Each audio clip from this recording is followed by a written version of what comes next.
voilà, le sujet, donc du coup aujourd'hui vous présenter les beacons, qui est une technologie que j'ai pu découvrir au niveau de mon stage d'été que je devais faire dans le stage de ma formation. Le responsable m'a dit, voilà, tu as un mois, il faut que tu me trouves une solution afin de faire en sorte que les jeunes de la ville puissent accéder plus facilement aux informations et participer aux activités de la ville. Je pouvais utiliser tout ce que je voulais. J'avais le choix. Mais je me suis dit, je suis du cycle numérique, il faut que je trouve le moyen de connecter la ville facilement et que ça ne coûte pas trop cher. Du coup, j'ai trouvé cette technologie qui est ce qu'on appelle le beacons. Donc, qui est ça. Donc, c'est un simple petit capteur qui est haut comme ça, qui va vous envoyer des informations sur votre téléphone très simplement. Elle utilise la technologie du Bluetooth 4.0, donc low energy. Donc, pour vous dire, le Bluetooth maintenant ne consomme plus autant qu'avant. C'est-à-dire que vous pouvez le laisser allumer toute la journée, votre batterie ne va pas être vidée en 1 heure. En général, ils peuvent vous détecter entre 0 et 70 mètres, mais en général, on n'atteint pas réellement les 50 mètres. C'est très rare, puisqu'on va avoir des interférences. On va avoir une autonomie au niveau de la pile de 1 à 2 ans. Mais là encore, on va dire qu'en général, c'est plus 1 an.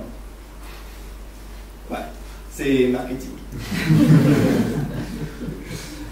Elle va vous permettre de vous détecter assez facilement au niveau d'une distance, on va dire. Elle va pouvoir vous donner très facilement des informations. J'expliquerai ça après. Donc déjà, il existe différents. Il y a les smart cases que vous devez connaître. Nous en avons fait un petit peu la pub dans les 1 an parce que ça se venait à se démocratiser. Et donc vous pouviez en acheter facilement pour pas trop cher. Vous les mettiez à votre porte-clés. Puis lorsque vous le perdiez, vous allumiez votre application et vous pouvez retrouver facilement vos clés dans votre appartement, qui au final en général était dans votre poche. Voilà. Le beacons classique, donc ça, là vous avez le Estimode, donc c'est vraiment la plus grande entreprise sur le marché qui en vend. En général, vous aurez 3 Estimodes pour 99 € pour vous donner une valeur de prix. Et si vous êtes un maker, sauf que vous voulez les mettre dans vos projets type Arduino, vous pouvez la coupler avec donc, le Live Bluebeam qui est open source. Et donc, si vous avez un Raspberry, vous pouvez aussi le faire avec un Raspberry Pi, tout simplement en ajoutant un module Bluetooth dessus. Alors, comment ça fonctionne? Vous avez un émetteur, donc votre Bluetooth, vous, le récepteur, et entre eux deux, vous allez avoir votre téléphone. Donc, il va être soit sur Android ou sur iOS. Windows Phone, voilà.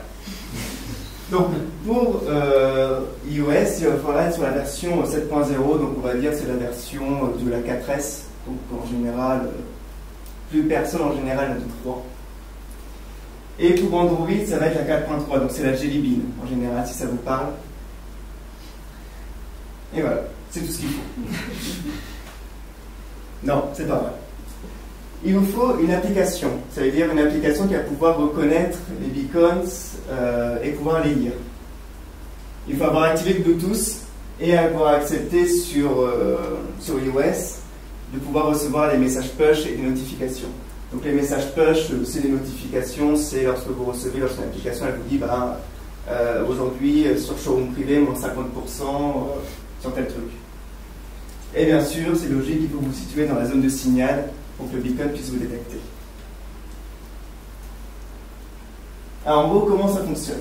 Ça, c'est ce que votre beacon va émettre à votre téléphone. C'est ce qu'il va vous envoyer. Vous allez avoir le préfixe. Le préfixe, c'est juste, on va dire, un numéro, par exemple, pour renseigner le numéro de la marque, parce qu'il y a un beacon de telle entreprise ou qui est libre, etc. Vous allez avoir le UUID, donc ça, c'est un code un peu barbare. Je ne vais pas vous le dire, ça ne sert à rien. C'est tout simplement un code général. Le major, c'est un autre code, et le mineur, un autre code. Je vais vous donner un exemple. On va dire, en UUID, vous avez donné un numéro pour la ville d'Angers. Donc, un numéro qui est quand même assez grand. Le major, on va pouvoir le diviser pour les quartiers de la ville. Donc, par exemple, on va dire 59D ou 32 pour le quartier Lafayette, puis un autre pour le quartier centre-ville, etc. Et ensuite, le mineur, ça va détecter pour chaque lieu précis. Donc du coup, il faut penser, avant la réalisation du projet, à se dire comment je mets mes beacons, par exemple, dans la ville ou dans mon entreprise, au niveau des étages, etc. Une information que votre beacon s'envoie aussi, c'est ça. C'est une information par rapport à ce qu'on appelle le range, c'est la distance à laquelle vous vous situez. Si vous êtes entre 0,5 mètres et le beacon lui-même, il va vous dire que vous êtes immediate. Ça veut dire que vous êtes à côté. Entre 0,5 mètres et 3 mètres, il vous faire dire NIR, donc pas trop loin. Et entre 3 mètres et 70 mètres, bon, alors là on n'est plus vraiment très précis, on va vous dire phare. Donc c'est un peu le jeu de cache-cache, faut te rapprocher mais tu ne sais pas où.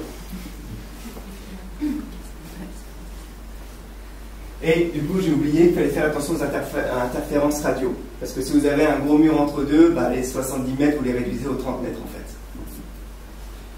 Donc du coup, comment ça fonctionne? Vous avez votre application, vous vous situez à côté d'un beacon, c'est super. Là, vous allez avoir en général Internet, vous allez envoyer sur votre base de données, il sait que vous avez un beacon à tel endroit. Donc vous allez envoyer toutes les informations et lui, il va vous renvoyer ce qu'il doit afficher sur le téléphone. Donc soit on affiche une simple information, donc par exemple, bienvenue sur la ville d'Angers, nous vous invitons à venir à l'Office du tourisme pour pouvoir connaître les différentes sorties de ce week-end. Ou vous allez très bien pouvoir remonter des informations. C'est-à-dire que le beacon permet juste de dire à cet endroit-là, tu peux poser une question à l'utilisateur. Par exemple, l'utilisateur il sort de la mairie, avez-vous apprécié votre visite à la mairie? Voilà. Donc, soit vous travaillez avec les beacons si vous n'avez pas de SDK, soit l'entreprise, on va dire la Stimote, la grande entreprise, vous avez acheté les beacons chez elle et vous devez créer un projet. Pour les projets, on va dire sous Android et iOS, on va vous fournir un SDK. On va dire en gros, c'est un petit logiciel qui est déjà tout fait pour pouvoir communiquer avec le matériel, avec les beacons. Et on va pouvoir en général gérer via une interface graphique sur l'ordinateur l'ensemble de votre matériel, savoir où il se situe, pouvoir créer des campagnes. Donc les campagnes, ça va être ce qui va être affiché à l'écran, très simplement. Donc on va dire que même un programmateur, un développeur peut facilement gérer les campagnes, afficher des choses sur le téléphone. Ça veut dire que c'est accessible à tout le monde, ce qui est plutôt bien.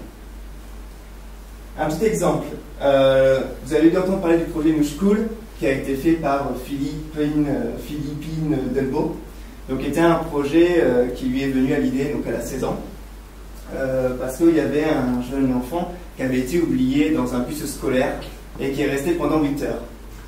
Pas de bol. Et pendant ce temps-là, il y a eu la classe, ils ont fait la liste d'appels, et ben non, il n'y avait pas eu de liste d'appels ce jour-là, donc du coup, toute la journée, on s'est demandé, mais où était l'enfant? Et donc du coup, ça s'est basé sur la technologie du beacons pour pouvoir créer son projet, qui veut dire que tous les étudiants ont un beacon dans leur poche, et lorsqu'ils arrivent en cours, le professeur ouvre une application, et elle peut faire directement la liste d'appels, en appuyant sur un bouton. Et donc c'est relié aux applications de gestion de l'école, tout simplement.